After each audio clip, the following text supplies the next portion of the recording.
Oh, hey, welcome back to the Unstable Creatures podcast with me, Selena. Today's guest is a funny ass dude. He's fucking hilarious. I love him so much. He is a headlining comedian. He is the first ever winner of Steve Harvey's Spotlight comedy competition ever. 2019. What a killer. 2013, he won Florida's Funniest, and he is a radio host on Real Laughs 104.1. He is an amazing person. We talk about marriage. We talk about comedy on this episode. We talk about his journey and how he got to where he is and just being content. It's a great episode, a great conversation. Today's guest is Ken Miller. I got chicken, ducks, and roosters on the farm. I'm just beating back with Susan the alarm. Johnny ate the grass, he's moving on the bong. Gypsy blisters never sing for long. I hope I'm not wrong, I hope I'm not wrong. I hope I'm not wrong, I hope I'm not wrong. I hope I'm not wrong, I hope I'm not wrong. I hope I'm not wrong, I hope I'm not wrong. And my birthday March 28th, and it's episode 28, so that's kind of fun. Okay, cute. March 28th is your birthday. Yeah. How old are you turning? 48. Love it. That's not fair, bro. You look like you're like 29. No, I know. Literally. I look older than him. I be telling people too, I'm about to be 50, and they're like, "But you're 48." I round up everything, and my wife hates it. I'm like, "Yeah, I think it's like $30." She's like, "It's 26." I said, "Yeah, I round up to let you know we shouldn't buy My this dad shit." hates me because my dad will be 50 next year, and I've been telling him happy 50th for the last like 6 years. And You had a 50-year-old father? My dad, yeah, he's 40. So I'm old enough to be your father, is what you're saying? Yeah, he's 48. That is insane, He'll bro. be 49. Man, how old are you? I'm 26. We're both 26. She's 2 months older than Yeah. Yeah, you do look like shit. know, Yo, get your life together, B. You need to drink water, bro. I used to be 400 pounds, bro. This You is look good, kid. Yeah, Good for you. This is the good me. Good Yeah, for the you. good Man, I'm me. telling you, bro. And nothing, I was 13, not on purpose. I do a month of like fasting, Oh, okay. no drinking, clean eating. And I lost 13 pounds. And then my Wow. doctor at the VA, I'm a disabled veteran. Mm-hmm. Yeah. So anytime I go to the VA, I'll be like that.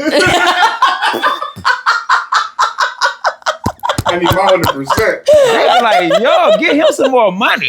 But my doctor, she's like, you need to lose weight. I'm like, I'm 215, 6'2". What are you? Yeah, that's a What are you that's talking like about? Say you at 48 says I was like, I think that's just the VA. They just tell you that shit. no, yo. they do. Then I fucked up, walked up out of there like Kaiser Sose. They're like, you playing an instrument? No, I feel like every time I go to the doctor, the scale always tells me I weigh more than what I thought I Yeah. did. And they're It's like, weird. "Oh no, like you're morbidly obese. You need to do this and that." I'm like, "Damn, I thought I was feeling good." Yeah. Like I go in there and I'm like, "No, I'm healthy. I've been feeling good. Like mental health on fleek. Like I'm feeling good. Back's not hurting." And they're like, "No, you actually are the worst patient." Like you are borderline diabetic. Not worse, bro. God No, dang. high cholesterol, high blood pressure, high blood sugar, and I'm like, I really thought I was doing fantastic. Well, you been about to drink a goddamn. What is that? No, this is zero sugar Oh. Tampico. Oh. Yeah, Yo, zero in sugar. Tampico, you got to put like 18 things of ice in the Tampico. No, Tampico and fucking literally. Hawaiian Punch. Yes. Hawaiian Punch doesn't freeze. No, it's never cold like enough. Pepto-Bismol. It's so. Yes. I'm telling you, the shit as a kid, I won't. It's a lot of stuff I won't. Like I won't do like shit like that because I did as a kid. Yeah. I won't eat bologna. Oh, I yeah. just started back eating ramen noodles. Nope. Oh 'Cause my it's a God, quick I'm the meal. same way But about I ramen. hated it because I grew up. That's all I ate. Yes. I won't eat because in soul food I don't eat chitlins. Okay. I won't eat liver. I won't Okay. eat bologna. Okay. I can't fucking stand sweet potato pie because that's all my mama. That was her go-to dessert. I will tell you know how you smash them up. I will Yeah. smash a motherfucker with a sweet potato pie Yeah. before I eat a sweet potato pie again. No, literally. I hate them. Oh. I don't like sweet potato pie, but I feel the same way about ramen noodles because we were kind of broke back then. So like we ate ramen noodles constantly. I can't do it. And Twizzlers. Twizzlers Yeah, are I the think same thing. Twizzlers. I used to eat Twizzlers as a kid, like ridiculous Twizzler. Now I can't even stand the And the Twizzlers smell. and Vine different. They not the same. No, Stop telling they're people not. them Vines got no flavor, bro. No, Twizzlers Stop. taste You ever ate like a shit. shoestring? That's Vine, bro. Like, yo, this is Adidas. This is Yeah. wow. This is crazy. I wish I was this. It's so gross, bro. No, it is nasty. It's Did we nasty. start? Yeah. Oh, I'm just running my 100%. mouth. I'm actually. sorry. I'm just running my mouth. What you got to drink? Yeah, I got the zero sugar Tampico. Yeah. I got water, Diet Dr. Pepper, and zero sugar Tampico. Oh, and I got If you want a beer, we got this like light ale. It's like a kind of like a Belgian white, like it's like orangey, but it's made by like a boozy ass. What you got to drink? Oh, no liquor. Oh damn. yeah, it's just the beer. We don't gay. have liquor. Yeah. I still call people gay. Look, cancel me No, if you want 100%. to. I don't care. Call people gay. No, seriously, that is very gay that we have no liquor in the gay. house. It's Very very gay, gay. No, it's, I think so a little fact about me, I can't have liquor at home. Because you will see me, next time you see me, I'll have like no teeth, head shaved one side, gnarled. Like, you that type of drunk. I'm that type of drunk. I absolutely can't. And I'm the I would fun have drunk. dents. The dents in this room would be ridiculous. Like you get violent? He would have a black eye. Oh yeah. What's wrong with you? Yo, Striking up. You go to therapy, bro. Come on, I have gone to therapy. That's the thing. Hey, how you doing? How are How you? are you? No, literally, it's bad. You look like a therapist too. Like, Bro. No, honestly, you know what's crazy? I used to have an old black guy as a therapist. His name was Reginald, and you actually look But very... that's black ass. I Yeah. got an uncle named Reggie and Yeah. my brother named Reginald. Because in His my name is family, Reginald. everybody's named after somebody in my family. Yeah. So I got an aunt named Brenda, my sister named Brenda. Okay. My uncle is Dwight Dwayne, so my brother's name is Dwayne Terrell. Okay. So Love and that. all of my brothers have a son named after. Now my son was the only junior because he was okay. like his last name was Miller. All my other was Lil Derek, Lil Reggie, Lil Keith, who is now Laura. Oh, okay. Love that. Yeah. Yeah, So absolutely. and he gonna call that motherfucker Lil Keith. She will trip. She will beat your ass. It's Women's History Day. Bro, It's look Women's at it, History man. Month. My Yeah. sister's gangster. I tell people all the time, I take my sisters, my aunts, and my mama to a fight before I take my brother. 100%. My sisters will beat 100%. your... I remember one time I first started comedy, this girl was heckling me. I said, man, I'll get my sisters to beat your ass. Yeah. So I threaten people with my sisters. Is it you sign them up? To I'd be be like, my sister's like, why are you? What? Hey, some girl just messaged me, apologize. What do you say? Oh I my told this bitch she was gonna whoop her ass, sis. That's hilarious. Like literally, my foster dad, he was the most calm dude you ever met in your life. He was like, he went to work 12 hours a day. He came home, he did nothing. My foster mom, she'll pop the fuck off, no problem. Yeah. Literally jump out the car on the cell phone, trying not to like say anything in front of us in the car. We're in the hood. She just pulls off the side of the road, screaming at somebody on the Bruh, phone. for Yeah. real. Are you in the podcast too? I'm His voice is in it. All right, because I told my wife, it was a dude gonna be here too.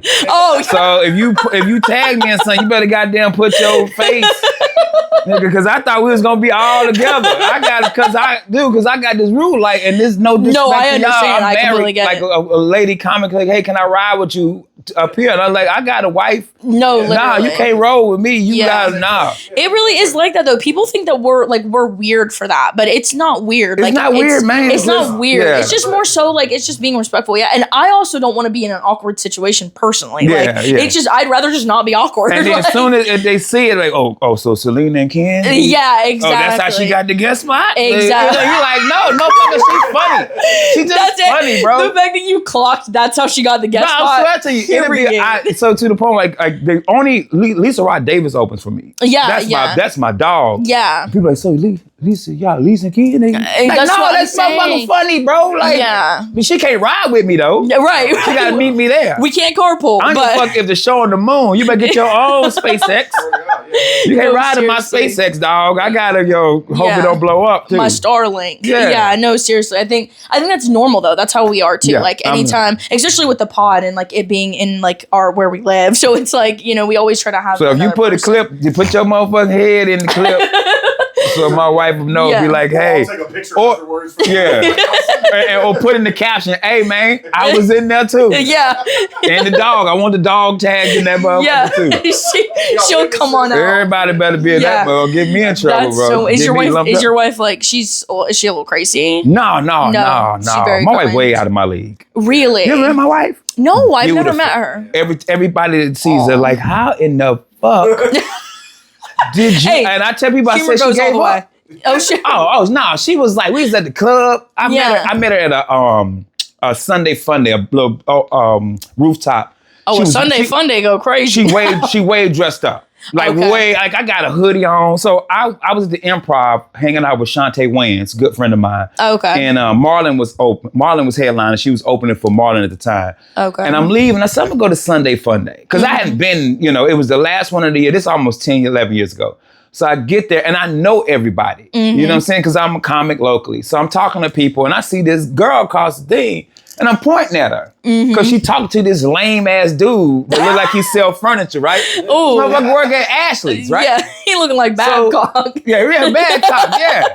Bad name for a store, by the way. No, bad name. So she comes over and says, why you pointing at me? I say, yo, I'm Ken Miller. I'm a famous comedian. Everybody here know me because people were speaking to me. She said, yeah, I know who you are. Yeah. She said, I saw you at the Improv a couple of weeks ago opening for Guy Tori. Oh. I said, well, I'm funny. She said, you was all right. I said, well, what size ring you with? Yeah. Because we got to get married now. So we just kicked it. And, I used to run the other bar. So that was, I took over to the other bar and got her a drink. And, she kissed me. She going to tell you she did. She kissed me. Okay. We told everybody in that bar we was getting married. Really? And we got married. We've been together 10 years. That's so cute. Yeah, we've been together 10 years. That's so cool. Yeah, we've been together 10 years. Yeah, but people see her and be like, yo, dog, how in the fuck did you pull this off? And every day I'm like, man, I just feel like she gave up. She was just like, tired. hey, you dummy. Yeah. Buy me a house in the car. I bought a house with my VA loan. I bought an Audi for a birthday. Exactly. What else you want? What else you want? And here I am. Exactly. Oh, that's so sweet. That's so cute. Are you guys the same age? No, she old as a motherfucker. She's older than you. Yeah, that's it. I do a joke about too. She a cougar. I got a cougar. Oh, love. Yeah, I got a cougar. She was tired. Yeah, she was tired. She was ready to retire. Like, hey, She's out of the game. young man. She was exhausted. She came over there, gave me a little breast milk. I was like, I'll marry you. I'm like, everybody, where did nigga get this milk from? He drinking what is it? A White Russian? Right, White with Russian. milk? They like, it's got a nipple on it. What the fuck? Boy, I got a nipple. What is going on here? Yeah, but that's my dog, man. That's so cute. Does she come to a lot of your comedy shows? All the time.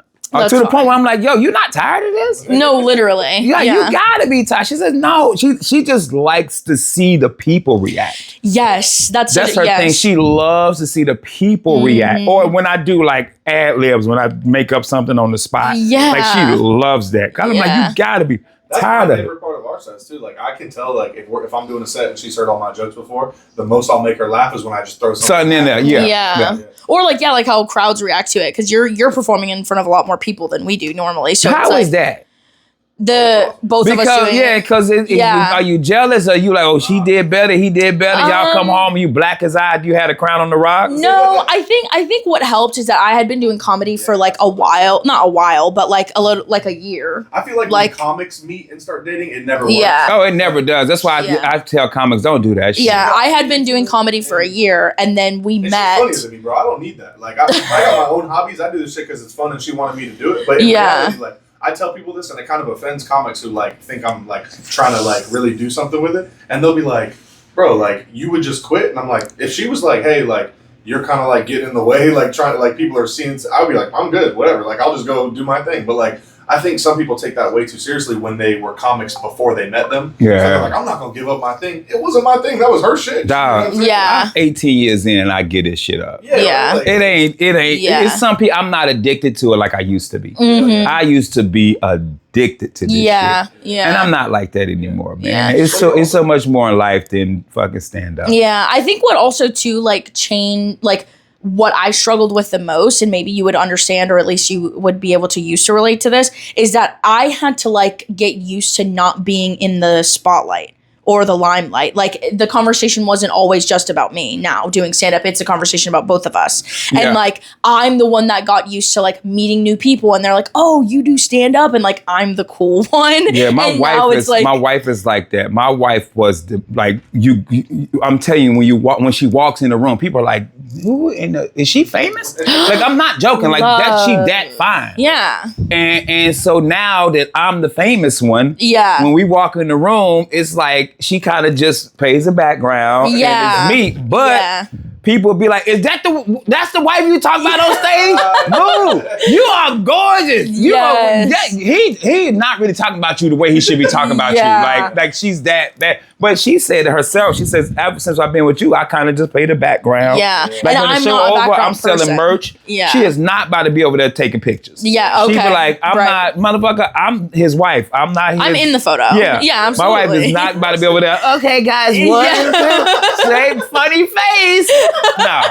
LaShawn Sutton Miller is not about to do that. Yeah, that's my baby. yeah. That's my dog right there. I think that's what it's about. She like like, first of all, like when we're on shows together, I'm always up before her because she's always got a higher spot than me. She's like featuring or like headlining, and I'll just be like a guest. Definitely not headlining, please. So, that's not what I'm doing. I'm saying a local show. Yeah. She's the headliner of a small show. By the way, mad overrated. Headliners mad overrated, bro. Yeah. The feature spot is the best fucking spot on the planet. Thank you for saying that. It's the best, bro. Like, especially if you're a headliner and you feature it. So wait, I got an hour, but you want 20 minutes? Yeah. You know that's the greatest hits? You know you about to get Thriller, Beat It, goddamn, Remember the Time. Like, you about to get PYT. You about to get my greatest hits. You about to get Man in the Mirror. Man, come on. Closing with that. Yeah.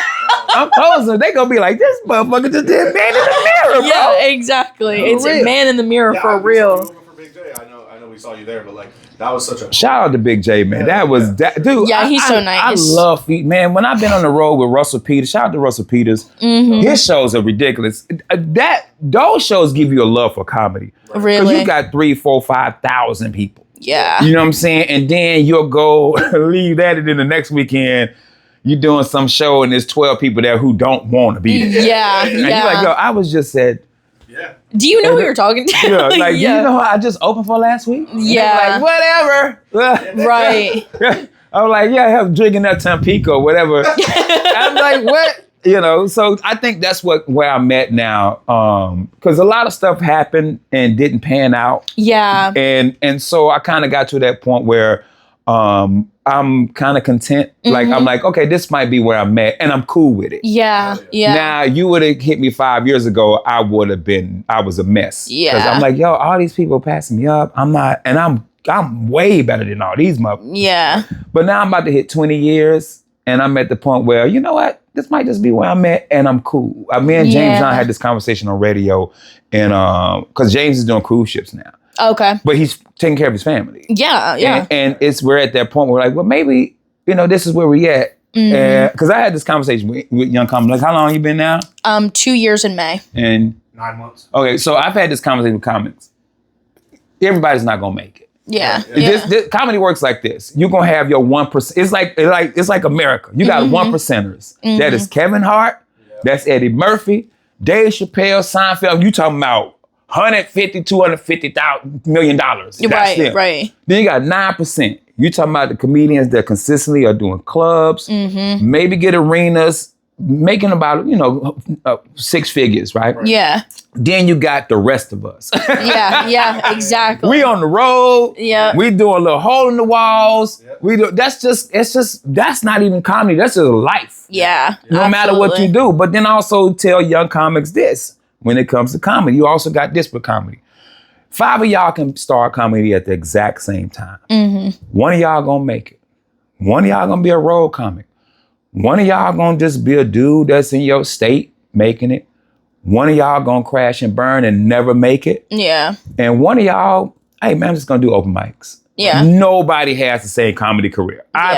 Everybody I started with, film them in LA, but for the most part, they don't do comedy no more. Yeah, yeah. It's just how it is, man. It definitely is, and I also think it's about the person, like the upper 1 percentile that we're talking about, and the other 9%. Like, that is such a specific kind of person. Though. Yeah. Like, it genuinely, truly takes someone not having a life, like they're not in a relationship, they don't have kids, like they minimize their responsibility for that. Yeah, to chase their dream. And that's hard. Like, that is the ultimate sacrifice. And I couldn't do that. Exactly. It's tough. At the time when I started, I got divorced from my first wife. Yeah. I joint custody of my kids. My kids were babies.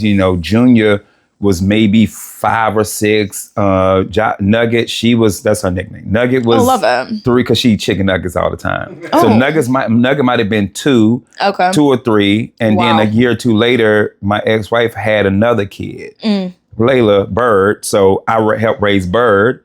And then I had her best friend had 2 kids, who my god kids, who I helped raise them. Wow. And then her husband had a daughter. So I at one point you were just a dad. You were just a daddy. 6 kids in a 2-bedroom on weekend. God. You ever take 6 kids to the fucking movies? No. Yeah. That's a mortgage payment, bro. Yeah. And they want to see 3D. Yeah. They don't want to go They to the want the dollar. They want the glasses. 3D glasses, and they all want their own pop. They don't want a kids meal.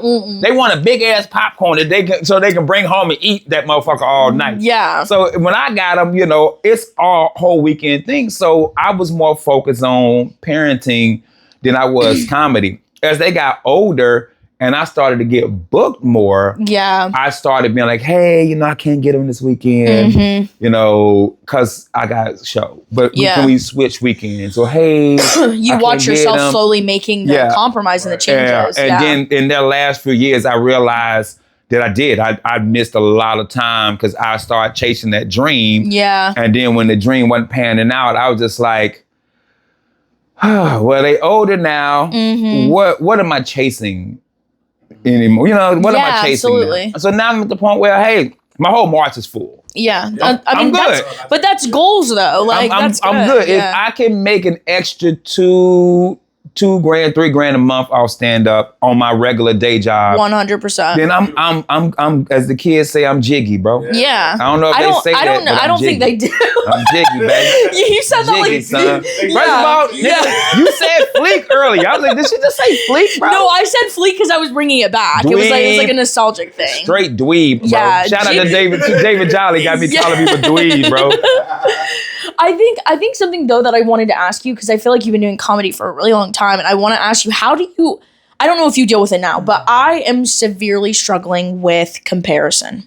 I struggle with comparing myself to other comedians. And like you said, 5 people start stand up, all of them are going to go in different directions, right? Like they're all going to be different. And so I'm like in between where I started stand up with a lot of people that I know. We all kind of started at the same time-ish. And I'm struggling severely with like comparing myself. Like, why are they getting booked for this? Yeah. Why is he able to host? Why is she on this show? I'm so much better. I mean, at least sometimes I think that I am, but I can't stop fucking comparing myself to people. I've had this same conversation. I was like, when it's your time, it's your time. That's all. That's it. Because there might be a comic who's been doing it 2 years and that motherfucker featuring. Yeah. And you sitting there like, but I'm better. It just ain't your time yet. Yeah. I had to tell a comic the other day, she hit me up. She had been doing comedy 2 months. And they put her on a show. Only because she could bring people out. Oh, okay. That was it. Every open mic, she had 25 people open mic. Oh, like just coming to see her. Just coming to see her. Okay, period. And she's like, I bombed. I said, yeah, because you shouldn't have been on that show. Yep. Yeah. I said, you've been doing comedy 2 months. I said, that booker booked you for the simple fact they know you can bring 25 people out. They didn't give a damn how well you were going to do. Yeah. Bro, I've done that. I've seen somebody come to the other bar and bring 40 people to the other bar when I used to run it. I'd be like, hey, man, I got a show Saturday. You want a guest spot? That motherfucker should not have been doing a guest spot. But I know he or she gonna bring 40 or 50 people to see it. Mm-hmm. So get back what you were saying. Just take it. Comedy ain't going nowhere. Yeah. A year from now, the same club's gonna be open. They're gonna be paying the same shitty ass pay. It's gonna be the same shitty ass room. Yeah. It's not going anywhere. So you just got to put your blinders on and focus on your career. Not be worried that person that you started with is featuring. Yeah. And they probably not even doing that good. Yeah. They that's the thing is that they're not. Like, yeah, that's the thing. They're not doing good. Yeah. So now you fucked it up for yourself because you jumped into that feature mode real quick, and now the club like, yeah, we ain't bringing them over back for long. Yeah.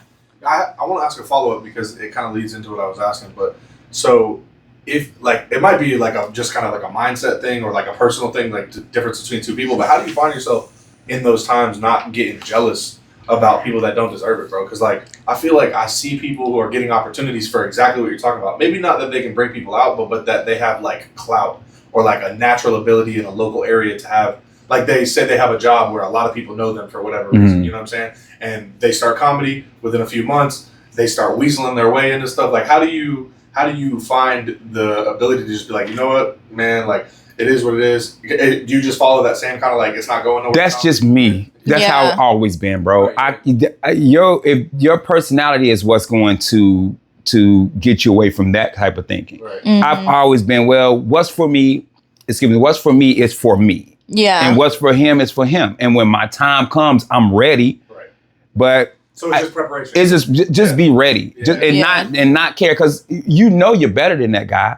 Right. And eventually the bad shit gets weeded out. Yeah. Trust me, shitty comments get weeded. You eventually will see a motherfucker on a bunch of shows like, this dude horrible. Yeah. How is this possible? And eventually the word gets out. Hey man, don't book comedian so-and-so. He terrible. Okay. Yeah. It gets out. But I tell comics this all the time. 2 years, 1 year.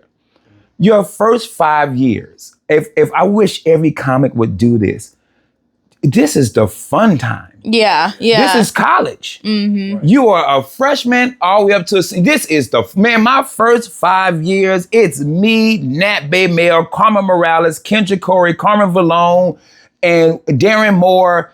We just had Nat Baymel. We just had a good ass time. We wasn't in competition with each other. Right. We went to shows. We went out to eat together. We partied together. We drank together. We had a good, because your first 5 years is when you're trying to build a set. Yeah. But these comics here in Florida, and it's our fault. Mm-hmm. It is our fault, and I'm part of it. Our fault, because we book you guys so early in your career. Yeah. You're 9 months in, and you said, I'm so glad you were like, I'm not a headliner. Yeah. Because you're 9 months in. Not at all. And you're closing out a show at a bar, and it says headliner Selena. Yeah. And you're like, oh, I'm headlining. No. So- never. so- I will never So do a lot of that is our fault, because we've pushed you guys at such an early age of stand-up to be like, all right, you should be featuring. You're 9 months in. Yeah. If you go back to the 80s and 90s, the most polished comic on the show was the MC. Right. Yeah. The MC was the most polished comic on the show. Now, motherfucking MC, they've been doing comedy 3 weeks. Yeah. Coming to the stage, he from Greensboro, Georgia. Yeah. He's the winner of the Cedric Harvey's spotlight. Kenneth Williams. Who the fuck did you just introduce? Yeah. You know what I mean? Like, they can't even get an introduction right. So I wish a lot of comics in their first 5 years would just keep getting better at the craft and not worry about the Funny Bone or Improv or Bonkers or Gregory's or whatever club that you want to work. Whatever club. Yeah. Just keep getting better. Because at 5 years, it's like, I don't know if you guys watch college basketball. I'm a college basketball fan. I'm from North Carolina. Yeah. Remember in the 90s, people would stay in school for 4 years and graduate. And Grant Hill, I fucking hate Duke. Yeah. But Grant Hill is one of the greatest basketball players ever to play if he didn't get injured. And I hate Duke with a passion. Yeah. But he stayed 4 years. Wow. Number 1 draft pick, rookie of the year. Oh, look at that. Pistons. I'm talking about. Wow. I'm talking about. So if comics took that same mindset, because when you blink, you'll be at 5 years. Think about this. You're at 2 years right now. You just like, I have no idea. Been doing this shit for 2 years. That's crazy. Yeah. So when you blink and you realize, oh shit, I'm at 5 years. I got all this time under my belt. I done worked on my set. Let me go out and start doing some real comedy. Yeah. It's not going anywhere. That little fucking $75 you making at these clubs. It's clubs I work, they have been paying the same for 20 years. That money ain't going no. And the thing is, 5 years from now, it's going to be more clubs. Yeah. Just get better. Yeah. I wish comedians would just get better. But they'll be doing comedy 6 months and be like, hey man, so I'm closing out this room. You've been doing 6 months. You got a 5-minute set. Yeah. I got 20. No, the fuck. That's what I'm saying. Yeah. You don't. Yeah. It's rare at 6 months for a comedian to have a solid 25, 30 minutes. Yeah. In my whole career, I've known 2 during my career out of Orlando. Yeah. And that, I'm just saying that I know. It could be more that I know. Yeah. 2 comics in 6 months. Eric Myers. And he on your podcast. He was on my podcast? Yeah, today. He's on your podcast today. Oh, Rob. No, Smile? Ken Miller. Hey, that's it. They're the only 2 comedians that that have had that time. But I tell you about the time I shouldn't have been. Yeah. I was funny and likable, and I had 25 minutes. Yeah. It wasn't good. Yeah. It wasn't good. Ross McCoy used to call me the Phenom. A Phenom. He was like, yo, bro, like you've been doing this for like a couple years. Like, you're fun. I said, just because I'm just likable. Yeah. I said, if you go back and look at that set, that shit trash. It's trash. Go look at my first improv set. It's fucking trash. Yeah. But now, because of who I am now, but people laughing because they just like, Pat Garrity said it, man, I'm name dropping like a motherfucker. Pat Garrity said, Ken, you can read a macaroni and cheese recipe and people will laugh. Yeah. Because you're just a likable dude. You are exactly like that. You're just a likable dude. But you go look at that first set. It's fucking terrible, bro. I went back and looked at it. I'm like, man. I love your perspective on it's bad. Yeah. It's bad, bro. Yeah. I've seen it every time I've ever seen you do comedy, man. It seems like what you say about being likable. Every time it's like you're in the lobby afterwards and people are like running to come see. Hey, can't wait. Let me take a picture. Like it's just like. Which, by the way, my favorite part of the show. I know. Definitely. I love it. He out there hustling them damn t-shirts and all. He out there and hustling. You ain't even gotta buy a t-shirt. Yeah. If you just want to talk, of course, take a picture. I'm gonna follow everybody on social media. Because you could have took that money. Don't say that because I felt special whenever you followed me. But yeah, definitely. I ain't follow that motherfucker. Don't follow me. You could have took that money and went anywhere else. Yeah. And you decided to put your money and pay for a comedian. A lot of them never heard of me. Yeah. I said it at the end of every show. I say, I thank y'all for coming out. You put your money in a comedian that you never heard of. Yeah. And I hope y'all had a good time. 100%. I really do. Agree. Like I can't half-ass a show. I get to a show and not want to be there. You can ask Chris Alexander. We'll show up to a gig. It'll be 30 people. And I just be like, man, I don't want to do this shit. Yeah. And then I get on stage and... Yep. Chris be like, yo, I thought you didn't want to do it. I said, yeah. But they still paid their money. Yeah. I don't want to be here. But I still got to get these motherfuckers to show up all shows, bro. Like, I cut it off, cut it on. I swear it's the times that you don't want to do it the most is the best set you ever had. But when you're like, oh, I'm so hyped for this, you up there just, I'm up there, man. Let me tell you something, bro. I'm sweating bullets because nobody's laughing. I'm like, man, me and Dwayne rolled down to fucking Boca. I'm so excited about this show. It's good money. Boca's a weird place now. Boca owns me. Yeah. I have never had a good set. Boca, fuck Boca Raton. You watch this, fuck Boca. Yeah. I get down there and we excited. Me and Dwayne. Hey, man, we bombed so damn bad. Both of y'all? Both of us. Oh, my God. I bombed so bad, motherfucker took his hearing aid off and put that bitch on the table. Hey, man. Hey, I arrived back. So all we funny. did was laugh. Yeah. Bombing is funny to me. Yeah, it's hilarious. It's hilarious because you do good. Yeah. But tell me that I tell comics all the time, every comic be like, man, I killed. You don't kill all the time, dog. Tell me that one time you was up that motherfucker. Please, I need a poster of him saying that. You don't kill. You don't kill all the time. Stop saying and especially if I know you. Especially if I see you all the time. I saw We watched this shit. Bro, yeah. That's my favorite. I was in the crowd as well. That's my favorite when the comic like, yo, man, whoa, I murdered last night. I'm like, bro. What did you do another show after this one? Because you didn't murder at this show. It's right there. Like, you must another show after ours. It's okay. It's actually comedians will respect you more if you're like, hey man, last night, dog. Hey bro, hey, I got this thing. You ever seen the movie The Hurt Locker? No. It's the movie about Hawkeye. When he's a bomb guy in Iraq. Oh. And he wears the green bomb suit. Yes. Anytime I bomb, I put that picture up of the motherfucker. I said, hey man, this motherfucker had to come cut the green wire last night. I said, hey, Type Mike says, bro, you was on stage ticking.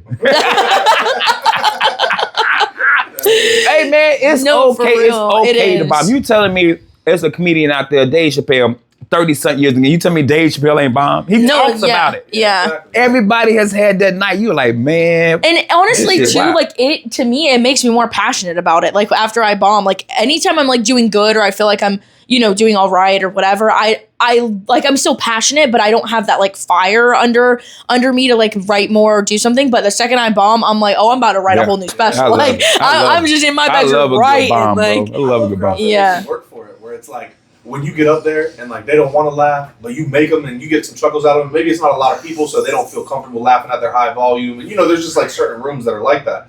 And then you come off stage and you're like a shitty comic with a bomb. Yeah. But I made them motherfuckers like I call it when you're up there killing. And you step outside yourself. And you're looking at yourself like, yo, I'm fucking. Yeah. I do it. If you ever see me at the Funny Bone when I'm doing a short set, like a 7 to 10 minute, and I'm murdering, I say, nigga, I'm killing. I say it out loud. And I hit the wall all the time. And Dwayne Williams will tell you, say, I knew you was murdering. Because you do that, I put my foot and lean on the wall, like I'm just chilling. And then I put the motherfucking machine gun in the thing, and I 50 cal that fucking audience to death. And I'm like, motherfucker, I'm killing. Yeah, you're killing. I'm killing. But if I'm bombing, I'm like, yo, I'm bombing, dog. Hey, I remember one show I was bombing. I got them back, but in the beginning, it's at the Funny Bone too. Which if you bomb at the Funny Bone, you got issue. I'm bombing. I tell Dwayne in the back, I said, nigga, I'm bombing. And all you hear Dwayne, ha! Yeah. But I ended up finally getting them. It was just one of the crowds when we started. It was COVID. We had just started back doing shows. Yeah. They got the plastic up. Everybody's like. They had the plastic up over you? No, so you've been to Funny Bone, how they got the tiers. So where the tiers are, there's plastic. Like the Scott windows. Okay, I see. And then all the tables were apart. And so I was the first comic to be there opening for Lavelle Crawford. So I'm the first one to hit the stage and the club has been closed with, man, let me tell you something. They put you in the worst. For 5 minutes, they just like, I don't know if they didn't think they could laugh, because if they laughed, they was going to get COVID. I don't know what it was. The air's going to mix. And all I said was, Dwayne, I said, nigga, I'm bombing. Ha! Yeah. And I finally got him, but that was every show that weekend. Yeah. I was bombing every show for like the first 5 minutes. I don't know. They were like, are we allowed to laugh? If I laugh, is that COVID gonna get in my mouth? Yeah. But then Lavelle Crawford got up there and murdered, and I was like, well, it's me. Yeah. If the headliner killed, I'm like, I hate that. Might have been me. Oh, dude, that's happened to me, especially because I'm so new. Like, sometimes I'm too big-headed, so I love like what you said about perspective, because sometimes I'll go into a room I'm like, man, I always try to like self-reflect, but sometimes I do blame it on the crowd a little bit, and then like C. Dillard or like Austin Kleeman they'll kill, and I'll be like, damn. Yeah, them two different. It was me. All like work outside, I was like, damn, I suck. That motherfucker. I know, and we all have a bone to pick with that list, the Orlando list. We have a bone to pick with that list of the new comic list. Man, fuck that, man. I don't even fuck that list. I don't even want to do it now. No, you shouldn't. Like, I don't want to do list. it now. This is why I don't want to do it. I'm pissed about that stupid list. My home will tell you, I don't like a lie. Don't lie to me. Yeah, exactly. So it's people like, yeah, I do it. It's somebody who signed up. Who's 70 years old. No, this motherfucker was on my original New Faces in 2018. Yeah. Somebody was like, oh, so you got glasses, so you're a new comic now? Like, what? No, it's like, so I've been messaging them. I'm like, hey, look, how long you been doing this? Yeah. Just be real with me. Like, or the comedians that sign up and I go to their social media, they have nothing about comedy. Yeah. So I say, so you've never touched the stage. I literally say 2 years or less. If you have never done comedy, don't sign. Somebody signed up and then go reply, oh, well, I've been doing it 4 years. I mean, why the fuck did you sign up? That's what I'm saying. Like, why do you want to be a new comic so bad? Like, it's actually not a good thing. It's because it's at the Funny Bone. Oh. That's it. If I say I'm doing this, and no disrespect to Bonkers. Bonkers is my favorite, will always be my favorite. That's why I started. Yeah. If I said the New Face was at Bonkers, nobody would have signed up. But the fact that it's at the Improv Funny Bone, I see. That's it. Because they won't. So this was the setup for the show. And then you made a comment talking about something you've been doing comedy for 6 years just to get at the Funny Bone side stage. Bro, just to get on the side stage. Like, that's it. All it is it's the side stage and the top two comics. We're going to do a Camp Plus 10 in the main room. See, and that's what actually makes it mad. It's not that you've been doing 6 years. It's that you're trying to finesse and lie for the side stage. For the side stage, yeah, that's what I'm saying. Like, hey, we got a big So what I should have did was I should have just asked headliners, hey, give me your 10 new comics that you wanna that feel like should do this. You know what I mean? Because once I opened the floodgates for that, it was just like I was writing the names down. And I'm like, hey, real quick, I don't mean to interrupt. do you have to leave? Do you have to be at Pineapples at any time? Nah, I'll be there when I get there. Who the fuck they gonna do to me? Right. What they gonna do to me? I was like, it said 7, but I'm... Nah, it started at 8. Okay. Doors at 7. Doors at 7. Man, make sure. No, the show's at 8. I confirm. You're right. Yeah, don't lie. No, I know. And one of the comedians hit me up. He says, "Hey, Ken, you can take me off. I'm gonna be real with you." I didn't really read it like that. So and that's gonna piss me off even more because why did you not read it? Like, thank you. Like, but I said I do want to do some showcases, but it's going to be on the side stage. Yeah, because I'm looking for hosts. I'm always looking for people because we use the same people over and over. And if you watching this, y'all definitely do. it's not on purpose. It really isn't. We don't book out like that because let's say I book you for Big J, right? And you done blocked it off the whole weekend. Yeah. And I'm just using Big J because you was at the Big J show. I'm not saying Big J would do this. Yeah. But Friday comes and Big J is like, I don't want to host. Yeah. So you for 3 weeks been promoting and this and that, and then you get there and there's no host. So a lot of times we book the host an hour before the show because the headline's like, yeah, I need a host. Well, we were asking for 3 weeks. Yeah. So we got 5 people who live near the Funny Bone, and we're like, hey, just bring your ass up here and you can host. That's why that's like that. Now, the off nights, I've been the one booking those. So those are the ones where I'm like, okay, I've been trying to use a lot of young talent for that.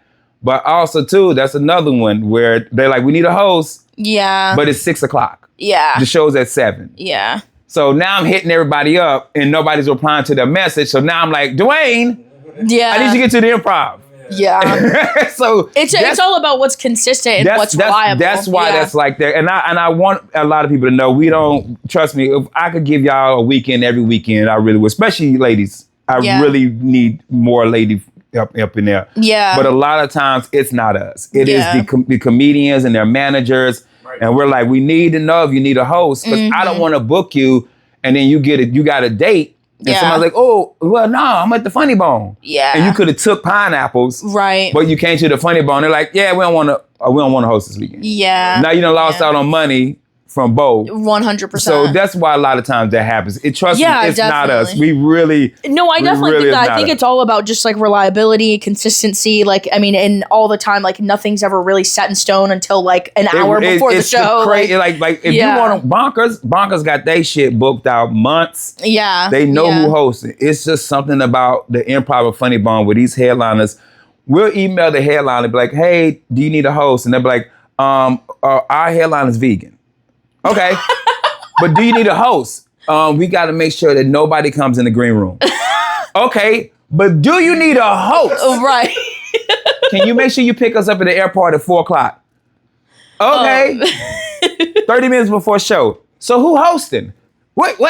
We've been asking. Yeah. Oh my God. Do you need a host? Yeah. So I always feel bad. That's why I don't. When I say I, it's really the GM. I just send her 5 names and I let her decide who she wants. Yeah. So when we do that, it's really not. Trust me, we would love for everybody to get time there. It's just it's the way it is. And it's hard to explain it to people because people really think like, no, you know, I've been called a gatekeeper forever, and yes, you have. And I've heard that. 3 months into comedy, and you walked up to me and you were like, "Yo, like, bro, that's crazy." I have tried my best to get. It's only 52 fucking weekends. Yeah, it's 52. It's 50-11 of you motherfuckers. Yeah, that's what I'm saying. Exactly. So I really do be trying my best, but okay, if I can't get you in the Funny Bone, which is what everybody wants. Nobody asked me for Bonkers. I can get you the Bonkers. Nobody asked me for Side Splitters. Yeah. Nobody asked me. I actually booked the features for Snappers. Nobody asked me for Snappers. Wow. It's just the Funny Bone. If I don't get them motherfuckers in the Funny Bones, I'm a gatekeeper. I'm keeping them away. Yeah. I said, but you can have a full fucking month of work at 5 other clubs I'm in. Yeah. They do not ask me for those clubs. Wow. I booked the host for Porky's. I got to beg a motherfucker to do Porky's. Yeah. That's crazy. Yeah, I think a lot of it. Bro. Well, Porky's is a ride too. A lot of people don't want to do that. But you get a fucking free barbecue and the good crowd and the I would drive a good probably 8-9 hours for free good barbecue. Yeah, it's I free really barbecue. would. Like I seriously, I'd put some miles on my car. Like it would have to be like a tire rotation and an oil change for free barbecue. I mean, I'm serious. And you can do it right in the parking lot. It's a Goodwill and the AutoZone right there. 100%, and I will drive. I don't have any problem for some good barbecue. Yeah. But people get upset with me about that. Yeah, which is so crazy because I'm the most approachable headliner in the history of Orlando comedy. Yes. All you gotta do is sit down and have a drink. I told him whenever he first saw you, and it was at the Big J show that he saw you like perform in person. Like knew who you were, but the first time he saw you perform. No, and you did? He performed at Beachside Retro. I think there was or maybe I just saw you there. No, it was the competition that you saw him at. Yeah. You were competing. Shit. Remember, it was like the South Florida versus Orlando. Oh yeah, that bullshit. Yeah. You saw him there, but it wasn't like his full set that you saw. You know what I mean? And I had seen you back in like 2022. I think it was before. I think it was like right before I started getting interested, or I was like interested in doing comedy, and I saw you perform as a feature for Morgan J. And that was at the Funny Bone, and I didn't know who you were, but I saw you feature, and I just remember thinking in my head like, holy shit, he is so good. He is way better than anybody else that's on the lineup. I want him to stay on the stage. And like, just, you were just like so interactive and so funny. And I was like, God, I will never be that. Like, oh, you will. And it was just like in your head. You know what I mean? The stage presence thing is, I'm just naturally like that. Yeah. I'm naturally approachable. Let's talk. And you are, absolutely. You've always been so encouraging to me. Yeah. That's another thing. You've always been so encouraging. You're a gatekeeper. I'm the most like, hey man, you got this. Yes. I remember, this is a true story. I will not tell you the person's name. Heather Shaw says this: do not ask Ken for advice if you don't want the fucking truth. Right. Heather Shaw tells Common, when I used to run other bar, if you've been doing that shit less than a year, don't ask Ken to watch your set. Right. He's going to tell you the truth. I have to, because if I keep telling you, Selena, you're doing good, you killing. Yeah.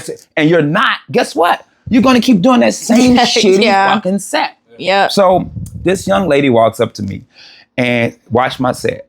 Been doing comedy 3-4 months, maybe 6 months. I says, okay. Heather Shaw says, he's going to be honest. Mm-hmm. She gets up, she bombs. I say, hey, it wasn't good. That joke wasn't, you kind of could have did that with this. Yeah. That one right there, that was a little too gross. Yeah. You know what I'm saying? So you did that. I said, but you only been doing this 6 months. Yeah. I said, you're going to get better. Mm-hmm. I said, it just takes some time. Comedy takes time to get better. Everybody doesn't come out swinging. Yeah, some 100%. People do. Some people come out and you knock motherfuckers out. Mm-hmm. First round, Mike Tyson. Mm-hmm. Some people, it's going to be 10 years before you even be like, okay, I got this. Yeah. That comic went home and told her boyfriend, Ken Miller told me to quit. And I was the worst comedian that he had ever seen in his life. And the boyfriend was like, that doesn't sound. And you were like, no, I did say that. Actually, right? I 100% said that. Move to Austin before Austin was a thing. Move to Austin. It's going to be bumping in like 20 years. Yeah. So the boyfriend calls me. I tell the boyfriend, I said, first of all, you know me. You know I would never say nothing like that. Yeah. No lie. 2 years later, I see this comic at a showcase. The girl? And she fucking murders. Oh, okay. I pulled it to the side. That was her revenge set. I said, this is what I was talking about. Yeah. I said, just take time. It takes some time. Just get better. Well, you shouldn't have told me I was no good and I was never going to be. I said, dog, I never said that. Yeah. I said, you're not good right now. Yeah. I said, but give it a year or two. Mm-hmm. You will get better. Y'all want that. Y'all want instant grits. Yeah. Good grits you got to put good grits for 30 minutes, bro. Yeah. You want 5-minute instant grits, and instant grits are fucking trash. Yeah. But grits that cook for 30 minutes with some chicken broth and butter and salt and pepper, you're like, them grits should be headlining. Yeah. Get some headliner motherfucking grits, or at least featuring. Yeah. Dog, it's like, so I got to the point now, I'm just like, you know what, man? I don't want to mentor anymore. Yeah. It's because it's comedians like, hey man, you watch my set? I don't do that no more. Yeah. So now they think I'm an asshole. Yeah. I said, you would have called me a couple years ago when I was like, yeah, brother, that's blah, blah, blah, blah.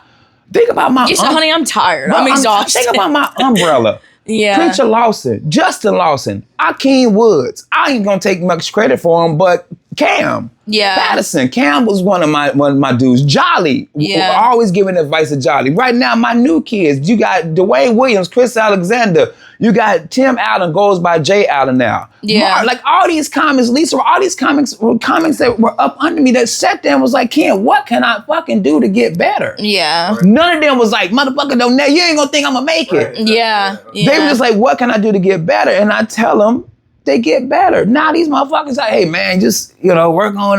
They don't care. So I had to be the point where I'm like, man, I'm too, what motherfucker wanna leave the website? I'm too old for this shit. 100%. I'm too old for this shit, man. Like, out of the three things in comedy, like natural funniness, being well prepared and well written, and then also just like having good stage presence. Like some comics only have two, some only have one, really. But like it's crazy. Like when I saw you at the Funny Bone, even though you're so naturally funny, some people who are naturally funny who are only 5 years or less into comedy, they go up and you can tell they're just kind of like crowd working, riffing, whatever. Your shit's like so naturally funny, like as a person and likable, but then also like you really understand that it's a performance. Like it's a performance.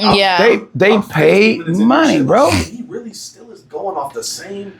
They pay like, money. Hey man, y'all gotta stop all this goddamn crowd work. I know, please.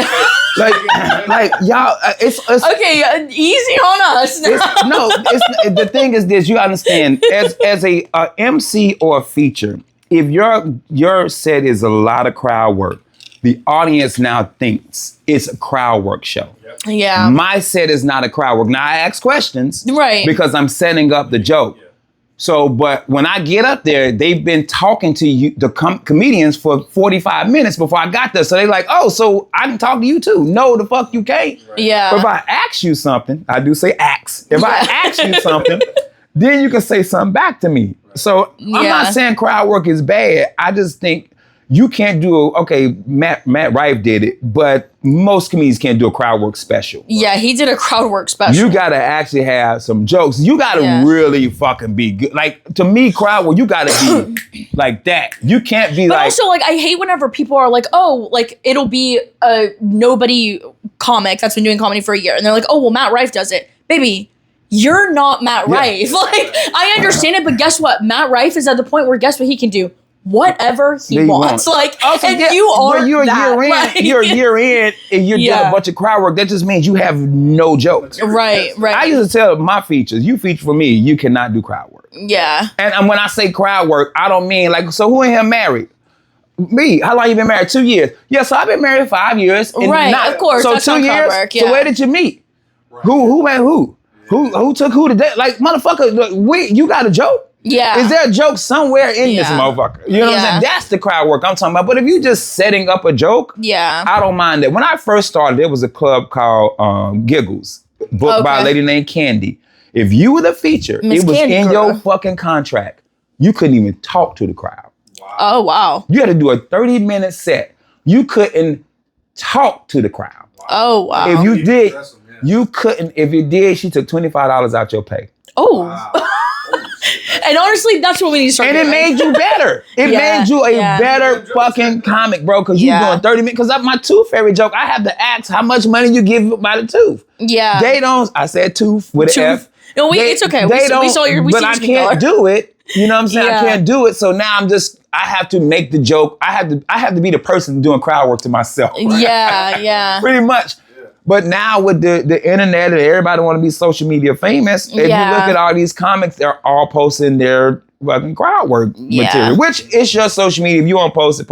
I'm not the old guy, hey, yelling at the clouds. That's not me. I'm just saying. I think because comedy has changed so much, and it's like, a lot of people think that, oh, this person became an overnight success, or like, whatever, one clip. It's not an overnight success. It's 12 fucking years. Like, that's like, I hate Matt Rife. Don't get me wrong. I hate him. I don't like his comedy. I've never really cared for him that much, but I can't stand when people say that he was an overnight success or like, bro, he's been doing comedy forever. Like, he's been in it for a long time. All you gotta do is go to Google. Yeah. Okay, Matt Rife, Wikipedia. Yeah. And it'll tell you. That's what I'm saying. Like, it's not overnight. Like, and people are about the clips and like want to go viral and those things because that does help build a presence, sure. But the thing is, if you go viral, and now you getting booked for comedy shows. Do you got the time? Exactly. You can go viral. You can get all these goddamn followers. Yeah.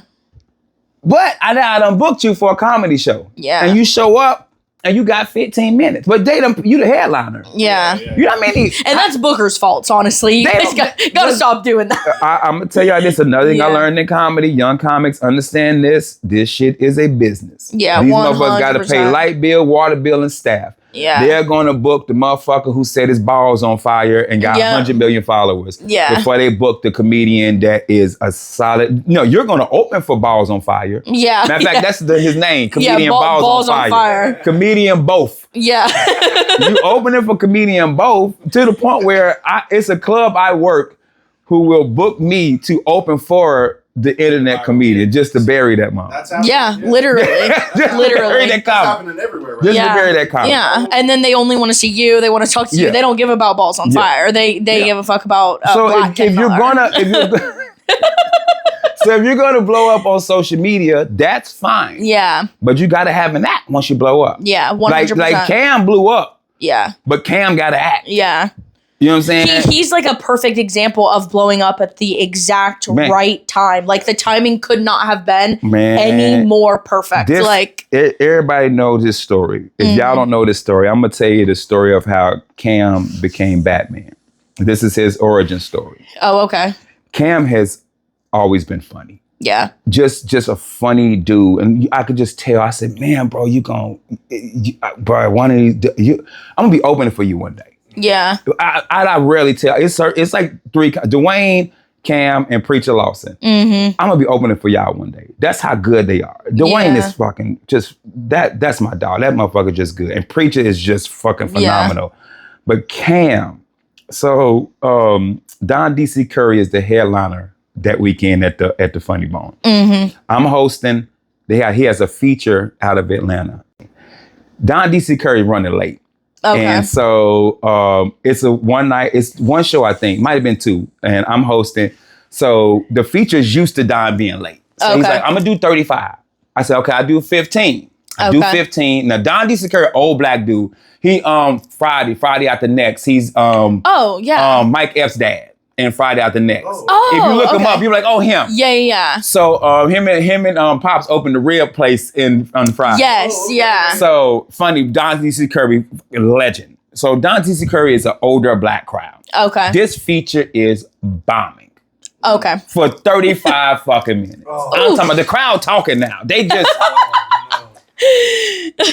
Krista like, get him off stage. Yeah. Because I'm about to lose this crowd. Don DC still ain't there. So I light him. Cam says, can I do a guest spot? Cam.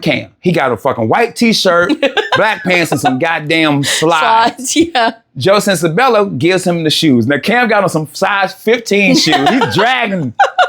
Cam gets on stage, and in 7 minutes, gets a fucking standing ovation. Wow. I'm talking about, and I got to go back up and do 10. Yeah. Because the headliner still ain't there yet. Cam gets a standing fucking ovation. I go back up.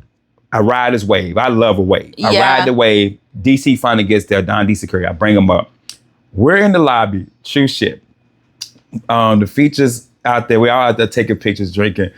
Jacoby Bruton comes up to Cam and says, I love Jacoby. Yo. Yeah. You bodied the feature, son. You buried that motherfucker. Yo, you killed him. Right, dog? The feature right there. Oh, no. The feature was like, yeah, he did good.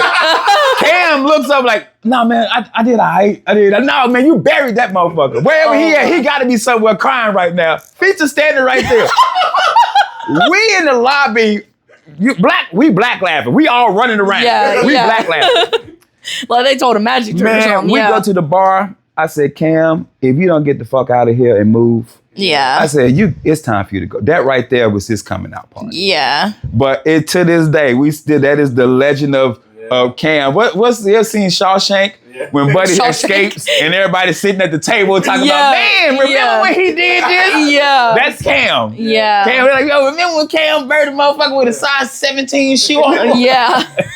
Wait, Joe Sensabella let him borrow his shoes? Yeah, Joe was, I was like, yo, you can do a guest spot, nephew, but you can't get on stage in the fucking slides. And when I tell you that motherfucker, 7 minutes, a standing ovation. When I got on stage, they were still clapping for him. Wow. Like, I wish I had that. That's one of the moments you're like, man, I wish I had that on video. Yeah. Like, they were still clapping for this motherfucker, bro. Wow. Like, I'm setting up another joke. They're still fucking They're not listening to you, yeah. Who is that kid? Yeah.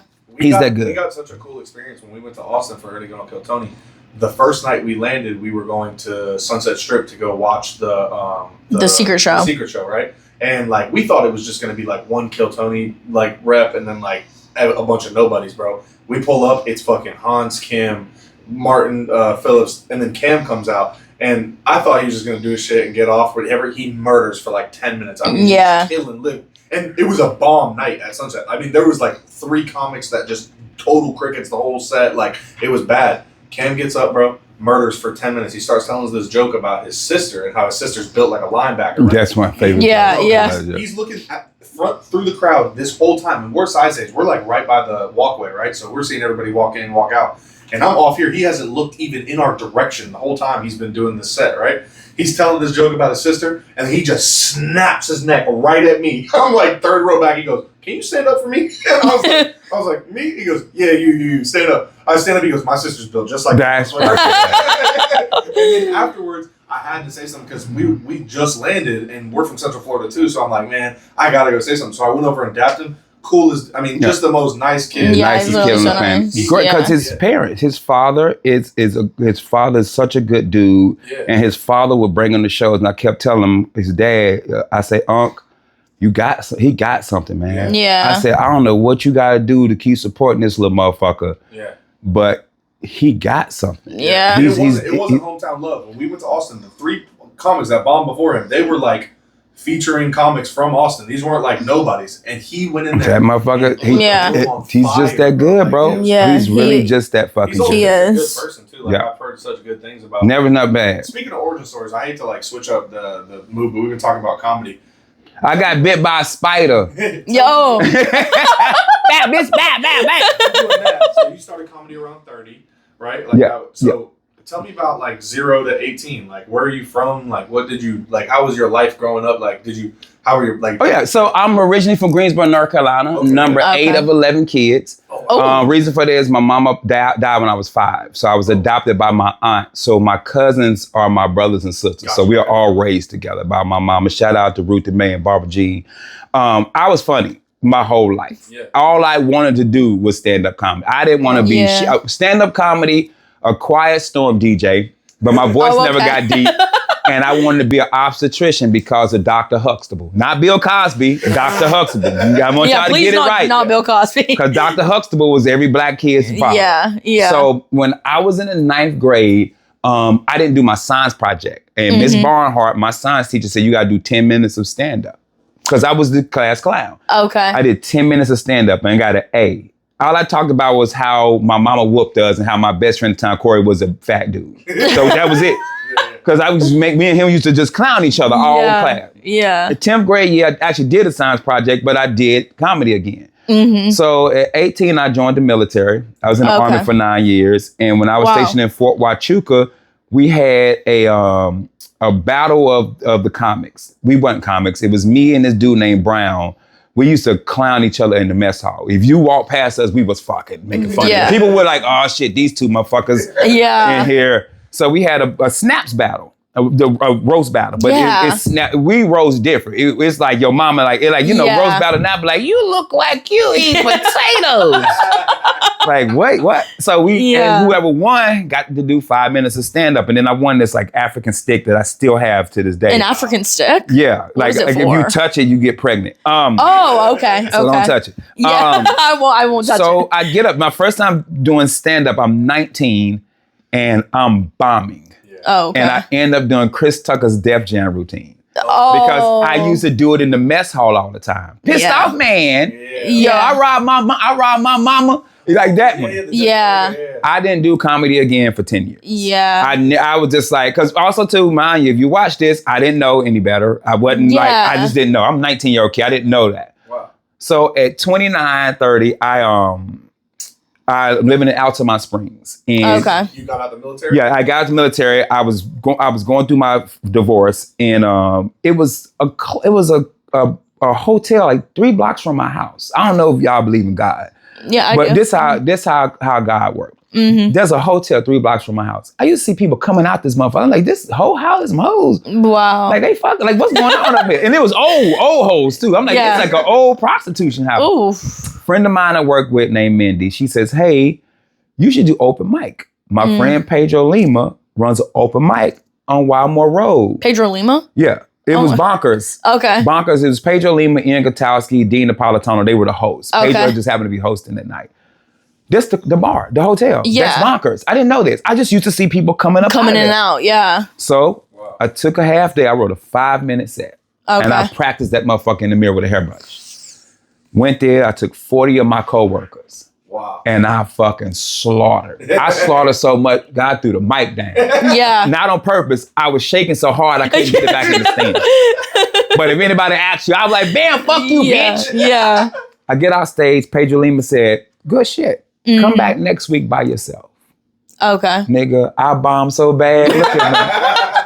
Look at me. I was like, that first week, I'm quitting my job. Yeah. Fuck Nextel. No, I'm looking at Nextel. Yeah. I'm about to be a star, B. Yeah. Look, I need y'all for That's how I felt the first time I did. Chirp these nuts, B. I don't need this shit, cuz. Man, I came back that next week, man, I bombed so bad. And Pedro said, just keep coming back. Yeah. Every Tuesday. I was there every Tuesday, bro. I caught the bug. And then real talk, I'm 6 months in. This is no lie. 6 months in. And Carmen Vallone asked me to come host for Bonkers at this. Bonkers used to have a club. Bonkers used to be the club. Yeah. And they had like 8 clubs. So the dude that owned Bonkers like, I don't know this kid. He can't host my club. I don't know him. He can do a guest spot. Carmen, you're gonna host. Carmen said, that's a bad idea. He's like, why? He said, he's gonna bury your feature. The dude owner's like, fucking 6 months? No fucking way. He says, go up there and do 15 minutes. I said, okay. Buried everybody on the show. Oh, wow. That dude was like, how much time you got? I said, like 15. He said, give me another 10. So I used to close with street jokes. Yeah. Just because I was featured. I was like, all right, cool. I had 15 minutes and I would close with like these 3 street jokes for like 3 years before I built my setup. Yeah. So I was featuring like early in my career. The first person to ever take me on the road, Pat Garrity. Pat Garrity took me on the road and I was doing 15. He said he wanted me to do 30 minutes. I said, of what? Ooh.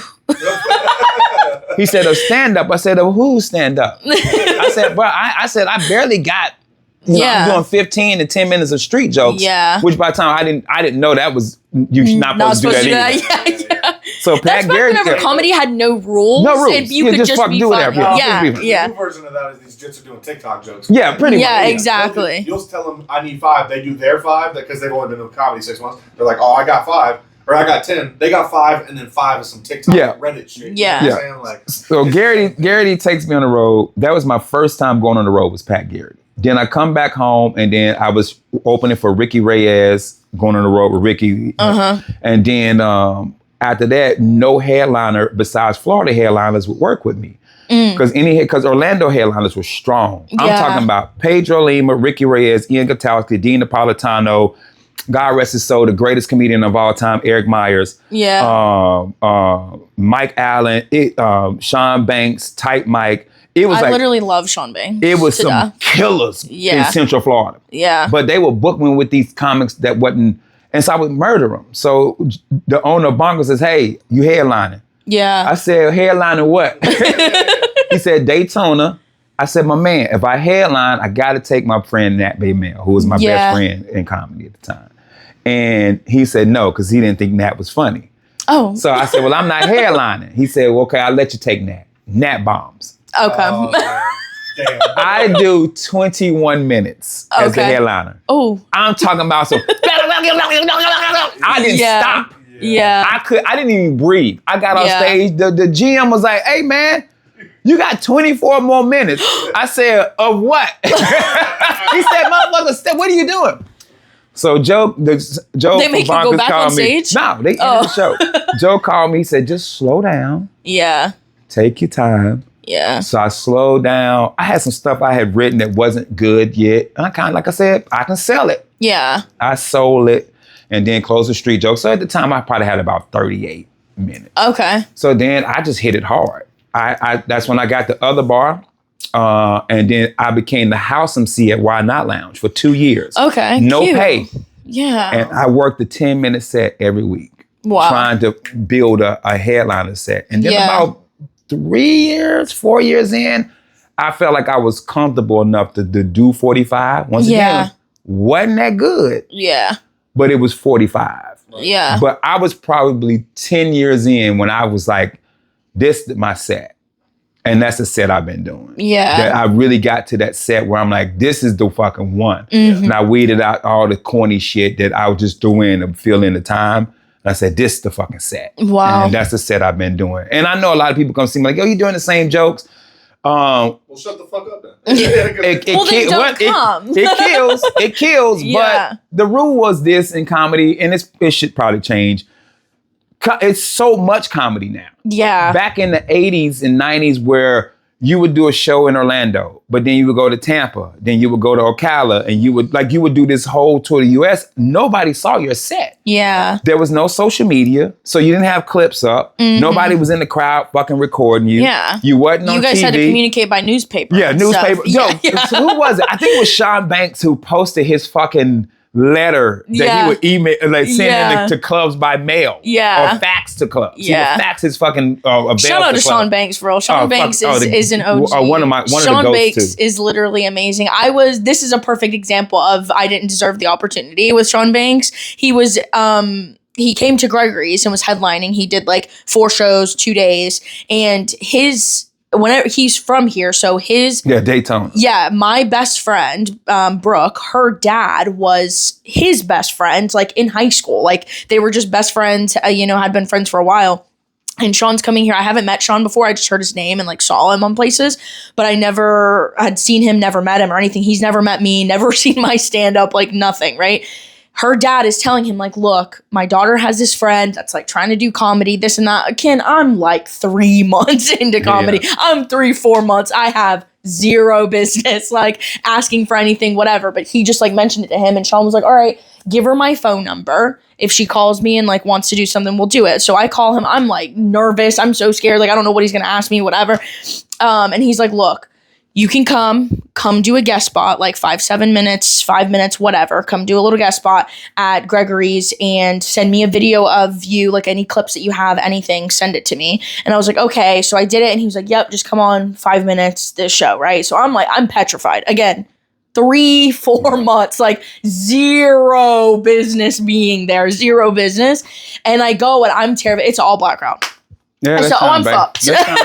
It's an all black crowd. Yeah. They love him, obsessed with him. They're so excited. The fact that you got an all black crowd at Gregory's is wild. Exactly. So I'm like, oh my God, I don't know what I'm going to do. I'm mortified. I'm so terrified. But he was so encouraging, so nice. I bombed, but he was so nice, so kind, so encouraging. And he was like, it's not your time. Like, you're so new. You know what I mean? And he told me exactly what you're saying. And it's like, well, that's just one keep of the working on it. Taught me. He's one of the guys that taught me. Yeah, he's hilarious. Because even though I in early days of my comedy, I did get a lot of featuring and stuff like that.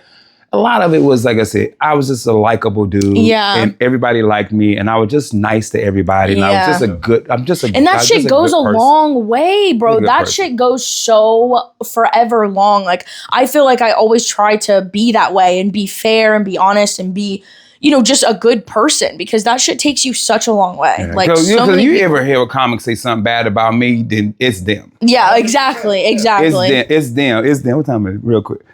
Oh shit, nigga, it's 7:35. Y'all about to get me fired. Never. Pineapple's is only 10 minutes from now. Okay.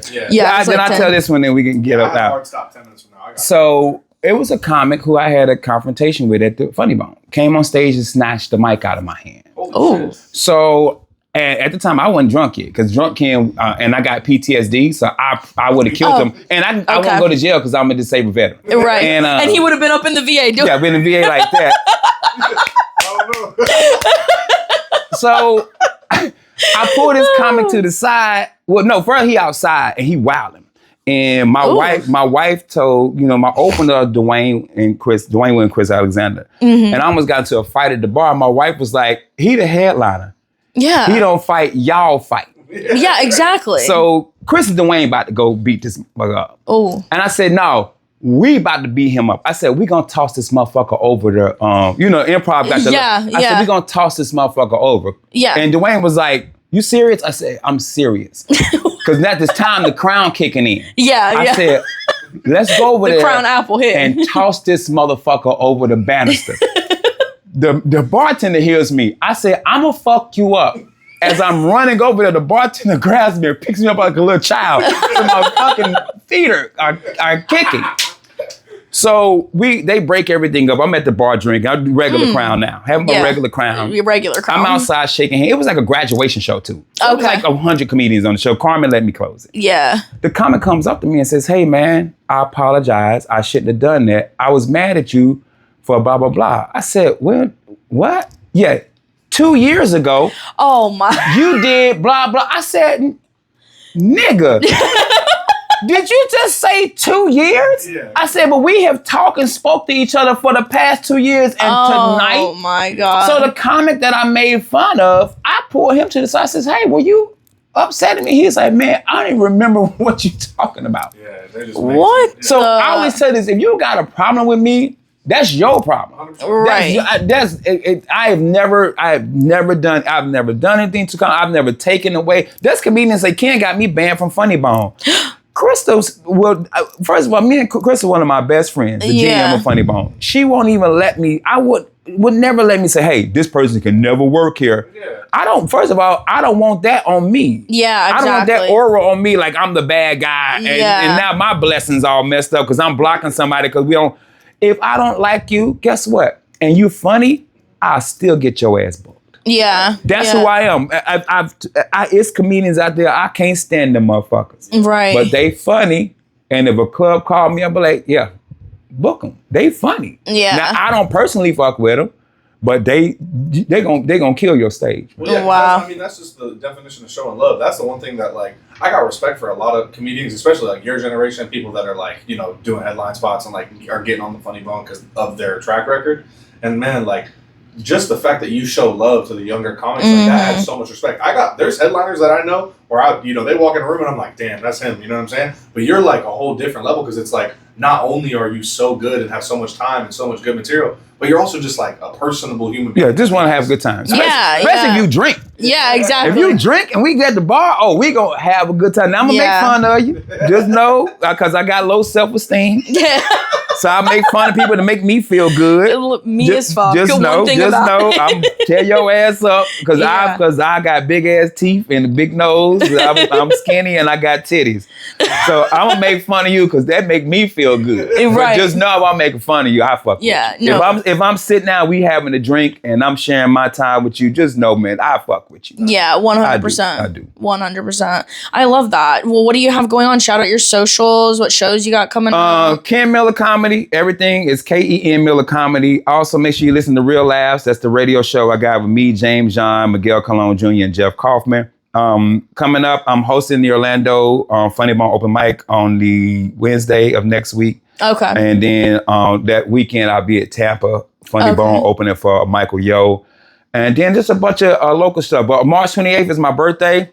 And they are doing a show at the Abbey, a dinner and comedy. Okay. So come out if you're in Orlando or you want to drive up and hang out with me on my birthday. Come on, Love hang out, man. So cute. Absolutely. That'll be fun. Well, thank you so much for coming. We really appreciate it. Thanks for having me, man. I didn't think you were going to say yes. I'm like, I think maybe he doesn't think we're that cool. Nah, y'all cool as shit. I got asked by another comedian that's black to do his podcast, but I said, I'm going to do these Crackers podcasts instead. And I say cracker as a term of endearment. Right. I don't know if I follow. I'm more of like a graham cracker. But absolutely. That, we're a little graham cracker. Yeah. All right. Well, you have to go like this. Do like a heart. Bye. Watermelon got the size of King Kong. Watermelon got the size of King Kong. Glasses shattering, million fractions on my face. I can't seem to put them back together in one place. Fractured on my fingers, swollen tongue is out of taste. Cut down all my trees, I'm catching monsters by the lake.